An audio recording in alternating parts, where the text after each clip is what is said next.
ஆம்பளை ஆம்பளை தொண்டை ஆம்பளை தொண்டை உனக்கு இருக்கா? அக்கா வணக்கம். நீங்கள் இந்த லவுட் ஸ்பீக்கர் அப்படின்ற ஒரு அக்காவை பற்றி நிறைய வீடியோ வந்து போடுறீங்க.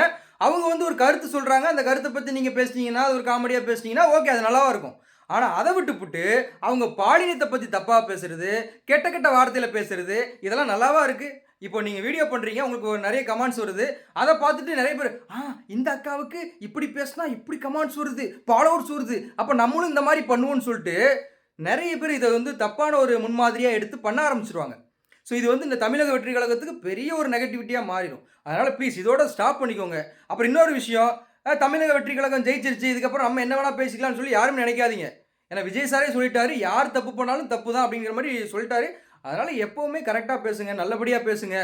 ஒரு மாற்றத்திற்காக தான் நம்ம வந்து டிவிக்கே தேர்ந்தெடுத்திருக்கோம். அப்படிங்கிறப்ப நம்ம கரெக்டாக இருக்கணும். கரெக்டாக பேசுங்க. நீங்கள் அவங்கள பற்றி பேச வேண்டாம்னு சொல்லலை. நானே ஏகப்பட்டது அவங்கள பற்றி வீடியோ போட்டிருக்கேன். கரெக்டான முறையில் போடுங்க. இந்த மாதிரி கெட்ட வார்த்தைகளும் தவறாக பேசுகிறது மட்டும் வேண்டாம். ஓகேங்களா?